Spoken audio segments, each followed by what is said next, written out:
ఒక్కొక్కసారి అందరూ అనం కానీ కొందరు ఒకరిద్దరు ఉంటారు. నేను అందుకే మా వాళ్ళకు కూడా క్లియర్గా చెప్తున్నా, మీరు వైఎస్ఆర్ కాంగ్రెస్ పార్టీని ఆదర్శంగా తీసుకుంటే వాళ్ళకంటే భయంకరమైన పరిస్థితులు మీకు వస్తాయి, బీ కేర్ఫుల్ అంటారు. నేను అందుకనే 95 సిబిఐని ఎందుకన్నాను, మొన్న కూడా నేను ఒక మాట చెప్పాను, అవసరమైతే ఒకరిద్దరిని వదులుకోవడానికి సిద్ధపడతాను, నో క్వశ్చన్ ఆఫ్ కాంప్రమైజ్. నేను ఒక ధ్యేయంతో, ఒక విజన్తో, ఒక ఆశయంతో పనిచేసేటప్పుడు నా ఆశయానికి సహకరించకుండా విఘాతం క్రియేట్ చేసే వ్యక్తులు కానీ శక్తులు కానీ ఉన్నప్పుడు నేను దాన్ని సమర్థవంతంగా అడ్డుకట్టేయాల్సిన బాధ్యత నా పైన ఉంది. మా పార్టీ వాళ్లే కాదు, ఒక యజ్ఞం మారిగా చేసుకుంటా ముందుకు పోతున్నా. వీళ్ళు రాక్షసుల మారిగా వచ్చి యజ్ఞ ఫలితాలు రాకుండా చేయడానికి అన్ని విధాల ప్రయత్నం చేస్తారు. ఈరోజు అది జరిగింది. 12,000 రూపాయలు ఇచ్చి కొనేయండి, ఎంతైనా పర్వాలేదు, 20 మిలియన్ కేజీస్ ఉందంటే కొనమన్నాను.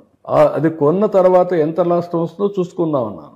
నిన్న చిత్తూరులో మామిడి రేట్లు బాగా పడిపోతాయి, 12 రూపాయలు కనీసం కొనమని ఒత్తిడి తీసుకొస్తే వాళ్ళు మేము 7 రూపాయలు 8 రూపాయల కంటే కొనలేమంటే ఫోర్స్ చేసి 8 రూపీస్ కొనమని 4 రూపాయలు మేము సబ్సిడీ ఇస్తున్నాం కేజీకి. మెట్రిక్ టన్కి 4,000 రూపాయలు సబ్సిడీ ఇస్తున్నాం.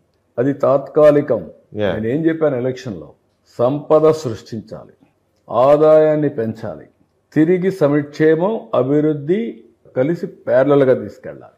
ఇది ఓవర్ నైట్ మన దగ్గర ఏమి మంత్రదండాలు లేవు. ఊరికే బ్యాంకులు కూడా ఊరికే డబ్బులు ఇచ్చేసారు. మనకు FRBM కూడా ప్రొవిజన్ లేదు.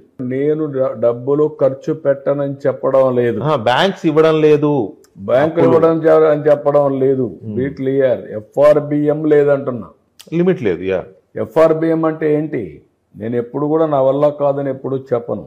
బెగ్ బారో స్టీల్, చెప్పిన మాట నిలబెట్టుకుంటా, ముందుకెళ్తా, సంపద సృష్టిస్తా, తిరిగి పే చేస్తా. That is my strength, that is CBN.